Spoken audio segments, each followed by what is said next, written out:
नमस्कार बच्चों। बेटा पिछली क्लास में हमने पढ़ा था कि मात्रक की पद्धतियाँ क्या होती हैं। मात्रक की पद्धतियाँ, अगर हम बात करते हैं मात्रक की पद्धतियों की, तो प्राचीन काल में मात्रक की कितनी पद्धतियाँ प्रचलन में थी? 3 पद्धतियाँ प्रचलन में थी। 3 पद्धतियाँ कौन सी थी? प्राचीन काल में थी, जो कि मात्रक के लिए थी। और ये तीनों पद्धतियां कौन कौन सी थी? तो पहली जो अपने पास थी वो थी CGS पद्धति। दूसरी जो अपने पास है वो थी FPS पद्धति।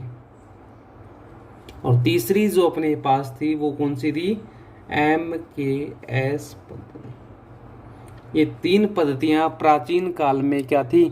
प्रचलन में थी। इन तीनों पद्धतियों की मुख्य बात क्या थी कि जो पहला पद इन तीनों पद्धतियों का था वो किसको प्रदर्शित करता था? लंबाई को। जो दूसरा पद इन तीनों पद्धतियों का था वो किसको प्रदर्शित करता था? द्रव्यमान को। और जो तीसरा पद इन तीनों पद्धतियों का था वो किसको प्रदर्शित करता था? समय। मतलब पहला पद लंबाई के लिए, दूसरा द्रव्यमान के लिए, और तीसरा किसके लिए था बेटा? समय के लिए। अगर हम बात करते हैं CGS पद्धति की, तो CGS पद्धति में C का मतलब लंबाई था, और लंबाई से C का मतलब क्या हुआ? सेंटीमीटर। G का मतलब क्या था? द्रव्यमान था, और द्रव्यमान से G का क्या हो गया? ग्राम हो गया। और तीसरा S का मतलब समय था, और समय से S के लिए क्या हो गया? सेकंड हो गया। अगर बात करते हैं दूसरी वाली, तो दूसरी वाली कौन सी थी अपने पास? FPS। तो F लंबाई के लिए था, जिसके लिए फीट हो गया। P द्रव्यमान के लिए था, जिसके लिए पाउंड हो गया। और S किसके लिए था? समय के लिए था, जिसके लिए क्या हो गया अपने पास? सेकंड हो गया। तीसरा कौन सा था? तीसरी जो पद्धति अपने पास आई थी वो कौन सी थी? MKS पद्धति। MKS पद्धति का पहला पद M था, जो किसके लिए था? लंबाई के लिए, और M से क्या हो गया? मीटर हो गया। दूसरा पद K किसके लिए था? द्रव्यमान के लिए था, जिससे क्या हो गया? किलोग्राम हो गया। और तीसरा पद किसके लिए था बेटा? अपना S समय के लिए था, और समय के लिए S से क्या हो गया? सेकंड हो गया। ये प्राचीन काल की 3 पद्धतियां थी। इसके बाद हमने पढ़ा था SI पद्धति, और SI पद्धति में हमने क्या पढ़ा था कि एक संस्थान थी अपनी। कौन सी संस्थान थी? अंतरराष्ट्रीय माप एवं तोल संस्थान। और ये अंतरराष्ट्रीय माप एवं तोल संस्थान कहाँ पर स्थित है बेटा? ये पेरिस में स्थित है। कहाँ पर है ये? पेरिस में स्थित है। और इस अंतरराष्ट्रीय माप और तोल संस्थान जो पेरिस में स्थित है, इसने सन 1960 में एक पद्धति दी थी, और वो पद्धति कौन सी थी? SI पद्धति थी। और ये SI पद्धति क्या थी? एक जो पद्धति थी अपने पास नंबर 3 पर MKS पद्धति, इसी का कौन सा रूप थी? विस्तारित रूप थी। MKS पद्धति का कौन सा रूप थी? ये विस्तारित रूप थी। और देखो MKS पद्धति के जब हम विस्तारित रूप की यहाँ पर बात करते हैं, तो यहाँ पर देखो MKS पद्धति की जब बात करेंगे तो MKS पद्धति में देखो लंबाई, द्रव्यमान और समय कितने मूल मात्रक थे? 3 मूल मात्रक थे। SI पद्धति में क्या किया गया? SI पद्धति में इन 3 को बढ़ाकर कितने कर दिए गए? 7 तो कर दिए गए मूल मात्रक, और 2 कर दिए कौन से? पूरक मात्रक कर दिए। पूरक मात्रक। अब देखो जो 7 मूल मात्रक थे उसमें 3 तो कौन से थे? जो MKS पद्धति के थे वही 3 थे। और वो 3 कौन से थे जो MKS पद्धति के थे बेटा? तो MKS पद्धति वाले जो 3 अपने पास थे, वो पहला कौन सा था? तो पहला था लंबाई। दूसरा कौन सा था? द्रव्यमान। और तीसरा कौन सा था? समय। ये 3 थे, लंबाई, द्रव्यमान और समय। बेटा लंबाई को MKS पद्धति में किससे मापा गया? मीटर से।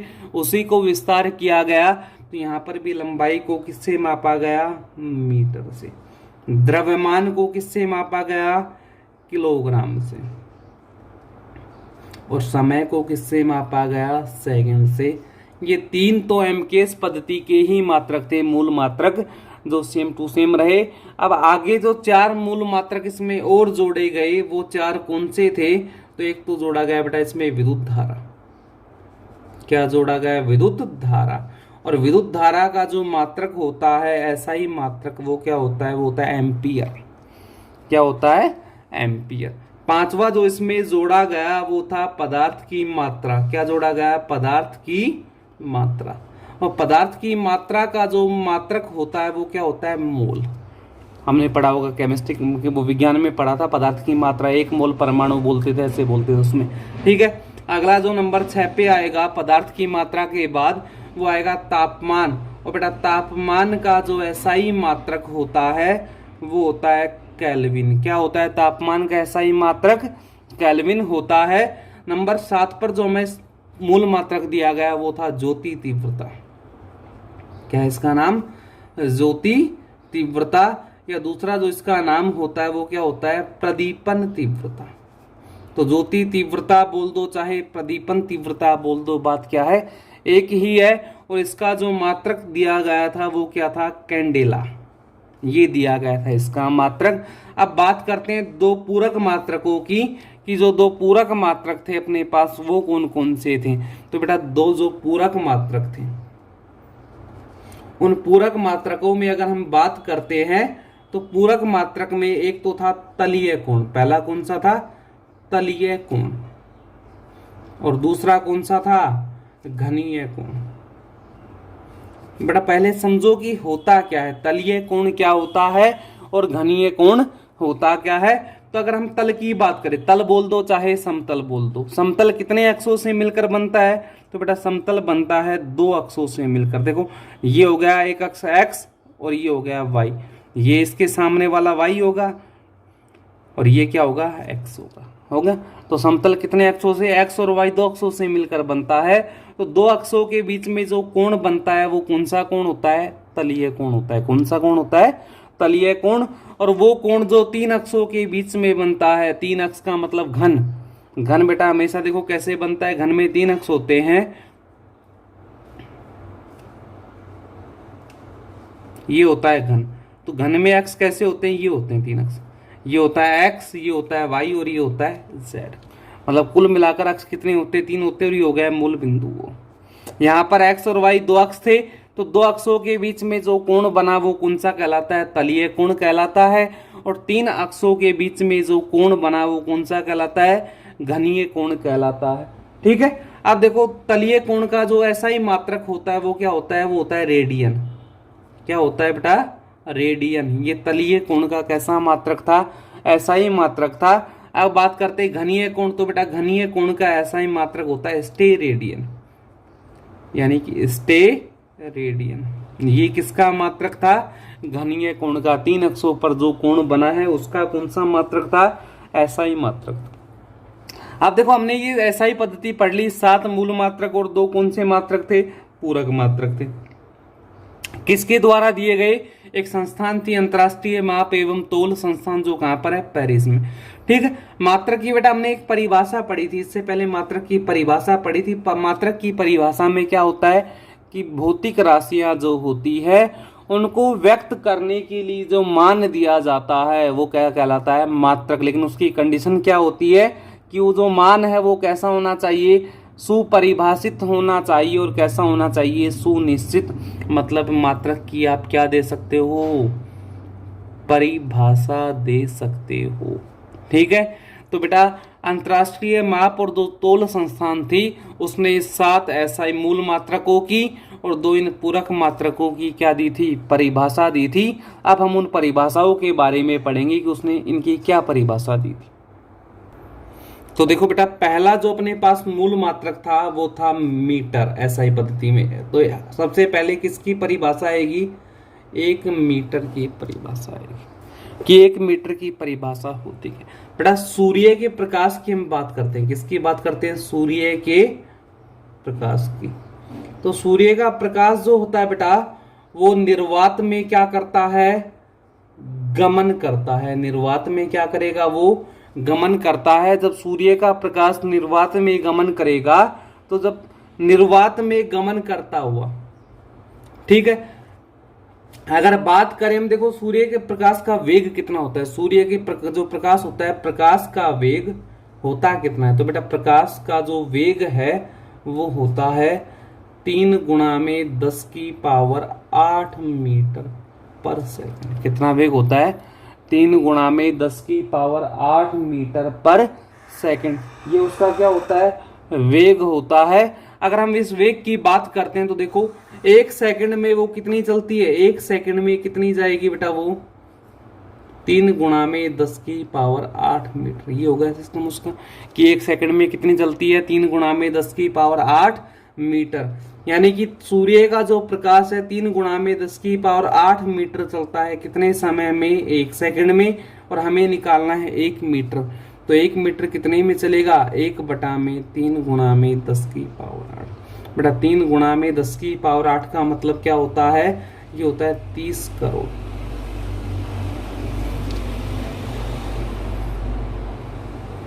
ठीक है, कितना होता है ये, 30 करोड़। इसका मतलब क्या हुआ कि सूर्य का जो प्रकाश है वो सेकंड के कौन से हिस्से में, 30 करोड़वें हिस्से में जो दूरी तय करता है वो कितनी होती है बेटा, 1 मीटर होती है। और ये किसकी परिभाषा हो गई, 1 मीटर की, किसने के द्वारा दी गई थी, अंतरराष्ट्रीय माप एवं तौल संस्थान के द्वारा दी गई थी कि सूर्य के प्रकाश के द्वारा निर्वात में सेकंड के 30 करोड़वें हिस्से में जो दूरी तय की जाती है वो कितनी होती है, 1 मीटर होती है। या दूसरे शब्दों में इसका जो एक्यूरेट मान होता है बेटा वो होता है 29, 97, 92, 458 सेकंड। यानी कि 29 करोड़ 97 लाख 92,458 सेकंड। मतलब 1 बटा में 29, 97, 92, 458 सेकंड कि सूर्य के प्रकाश के द्वारा 1 सेकंड के 29 करोड़ 97,92,458 सेकंड में जो दूरी तय की ना, सेकंड के 1 सेकंड के इतने भाग में जो दूरी तय की जाती है वो कितनी होती है बेटा, 1 मीटर दूरी होती है। कितनी दूरी होती है वो, 1 मीटर। तो आई समझ में 1 मीटर की परिभाषा कि सूर्य के प्रकाश के द्वारा निर्वात में सेकंड के लगभग 30 करोड़ में, इसको आप लगभग बोल सकते हो, तो लगभग 30 करोड़वें हिस्से में जो दूरी तय की जाती है वो दूरी कितनी होती है, 1 मीटर होती है। आया समझ में। अब बात करते हैं देखो दूसरी परिभाषा की, तो अपने पास जो दूसरी परिभाषा यहाँ पर आएगी उस दूसरी परिभाषा की बात करते हैं। अगला जो अपना मात्रक था वो क्या था, द्रव्यमान, और द्रव्यमान का मात्रक किलोग्राम था। तो अगली परिभाषा हम किसकी पढ़ेंगे, 1 किलोग्राम की पढ़ेंगे कि 1 किलोग्राम की परिभाषा होती क्या है।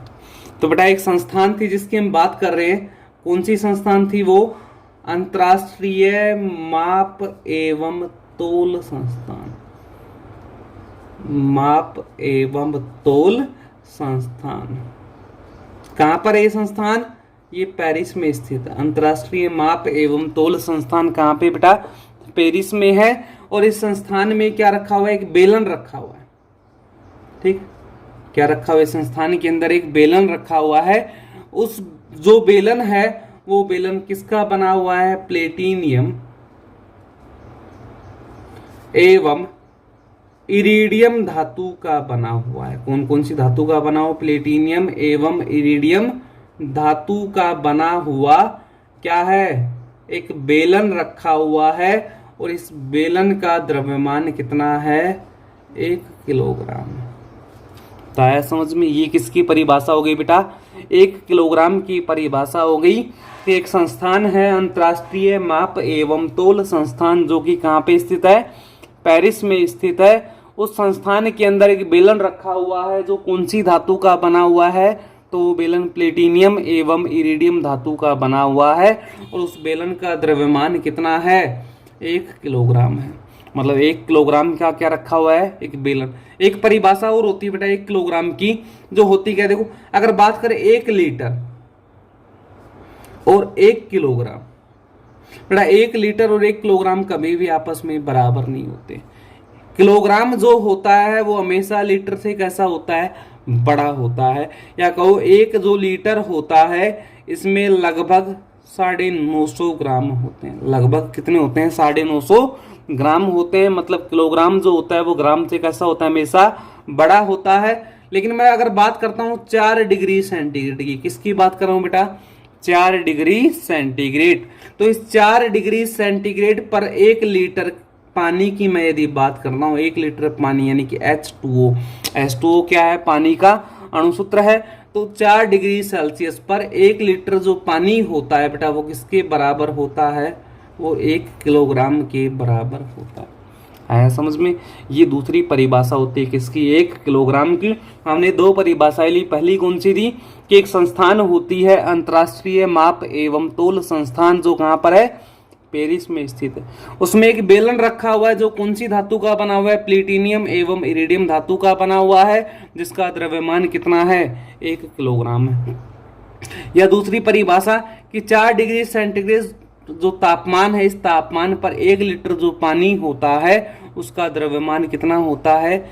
1 किलोग्राम होता है। ठीक है, अब बात करते हैं बेटा, देखो तीसरे एमकेएस पद्धति वाली चल रही है अभी तो तीनों। तो तीसरा क्या आएगा? देखो पहला था लंबाई, दूसरा द्रव्यमान और तीसरा था समय। और समय के लिए अपने पास क्या आएगा? मात्रक सेकंड। तो अगली परिभाषा किसकी आएगी? 1 सेकंड की परिभाषा आएगी। ठीक बेटा, 1 सेकंड की परिभाषा के लिए देखो एक परमाणु होता है सीजियम परमाणु। कौन सा परमाणु होता है? सीजियम परमाणु, जिसका जो प्रतीक होता है वो CS होता है। क्या होता है इसका प्रतीक? CS होता है। सीजियम परमाणु का प्रतीक क्या होता है? सीजियम होता, CS होता है। और बेटा जो इसकी द्रव्यमान संख्या है, या दूसरे शब्दों में कहूं परमाणु भार जो इसका होता है, किसका? सीजियम परमाणु का। द्रव्यमान संख्या बोल दो या परमाणु भार बोल दो, ये कितना होता है बेटा? ये 133 होता है। ठीक, एक परमाणु है, कौन सा परमाणु है? सीजियम परमाणु है, जिसकी द्रव्यमान संख्या कितनी या परमाणु भार कितना होता है? 133 होता है। बेटा इसका एक गुण होता है, सीजियम परमाणु का एक गुण होता है, और वो गुण क्या होता है कि ये क्या करता है? कंपन करता है। क्या करता है? ये कंपन करता है। और कितनी बार करता है? तो लगभग 9 अरब बार करता है। कितनी बार करता है? लगभग 9 अरब बार। और कितने समय में करता है? 1 सेकंड में करता है। मतलब जो सीजियम परमाणु है वो 1 सेकंड में लगभग 9 अरब बार क्या करता है? कंपन करता है। तो हो गई परिभाषा किसकी? 1 सेकंड की, कि सीजियम परमाणु द्वारा 9 अरब कंपन करने में जो समय लगता है वो कितना होता है?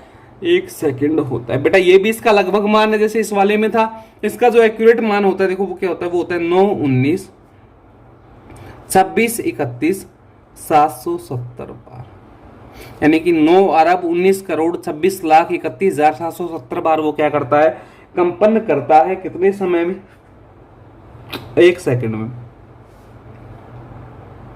हो गया। तो ये अपनी परिभाषा किसकी हो गई? 1 सेकंड की। बेटा हमने 3 परिभाषाएं पढ़ी आज, और वो 3 परिभाषाएं कौन कौन सी है? पहली थी एक मीटर की। मीटर की परिभाषा क्या थी? कि जो सूर्य का प्रकाश होता है वो निर्वात में क्या करता है? गति करता है। और जब सूर्य का प्रकाश निर्वात में गति करता है तो निर्वात में वो 1 मीटर दूरी कितने समय में तय करता है? तो निर्वात में 1 मीटर दूरी सूर्य का जो प्रकाश है वो सेकंड के लगभग 30 करोड़वें हिस्से में तय करता है। या दूसरे शब्दों में कहा जाए कि देखो वो एक्यूरेट वैल्यू कितनी होती है? सेकंड के 29 करोड़ 97,92,458 सेकंड में वो 1 मीटर दूरी तय करता है। अगली जो अपनी परिभाषा थी वो किसकी थी? 1 किलोग्राम की परिभाषा थी। और उसमें बेटा क्या था? एक संस्थान थी, कौन सी थी? अंतर्राष्ट्रीय माप एवं तोल संस्थान, जो कहां पर है? फिलहाल पेरिस में है। और इसी संस्थान ने कौन सी पद्धति दी थी? SI पद्धति दी थी, सिस्टम इंटरनेशनल पद्धति दी थी, जो संपूर्ण विश्व में एक जैसी लागू होती है, एक प्रकार की चलती है। इसके अंदर क्या रखा हुआ बेटा? इस संस्थान में एक बेलन रखा हुआ है, जो कौन सी धातु का बना हुआ है? प्लेटिनियम एवं इरिडियम धातु का बना हुआ है। और इस बेलन का द्रव्यमान कितना है? 1 किलोग्राम इस बेलन का हो गया द्रव्यमान। या दूसरी जो परिभाषा है जिसकी हम बात करते हैं कि कितने डिग्री सेंटीग्रेड की बात करें हम? 4 डिग्री सेंटीग्रेड की बात करते हैं तापमान की, जिस पर 1 लीटर जो पानी होता है उसका द्रव्यमान किसके बराबर होता है? 1 किलोग्राम के बराबर होता है। तीसरी जो परिभाषा आज की हमने पढ़ी है वो क्या है, 1 सेकंड। 1 सेकंड के लिए बेटा कौन से परमाणु की बात करते हैं हम, सीजियम परमाणु की बात करते हैं। और जो सीजियम परमाणु होता है उसका गुण क्या होता है कि वो कंपन करता है, लगातार वो कंपन करता रहता है। और कितनी बार कंपन करता है, तो 9,19,26,31,770 बार कंपन करता है। कितने समय में, 1 सेकंड में। ये किसकी परिभाषा हो गई, 1 सेकंड की। बेटा 3 हो गए। इसके बाद अगला अपना कौन सा आएगा, 1 एम्पियर की परिभाषा। नंबर 4 मात्रक अपना था विद्युत धारा, जिसका मात्रक क्या था, एम्पियर। ये बेटा हम पढ़ेंगे अपनी नेक्स्ट क्लास में। 1 एम्पियर की पढ़ेंगे, इसके बाद 1 केल्विन की पढ़ेंगे, इसके बाद 1 मोल की पढ़ेंगे, और उसके बाद 1 कैंडेला की पढ़ेंगे। ये हो गए 3, ये 4, 5, 6 और 7, तो ये हो गए 7 मूल मात्रक। इसके बाद हम पढ़ेंगे तलीय कोण, और यानी कि रेडियन की परिभाषा पढ़ेंगे, और रेडियन के अलावा किसकी परिभाषा पढ़ेंगे, स्टे रेडियन की परिभाषा। ये दोनों कौन से हो गए, पूरक मात्रक हो गए। ये बेटा हम पढ़ेंगे अपनी नेक्स्ट क्लास में। ठीक है बेटा, थैंक यू।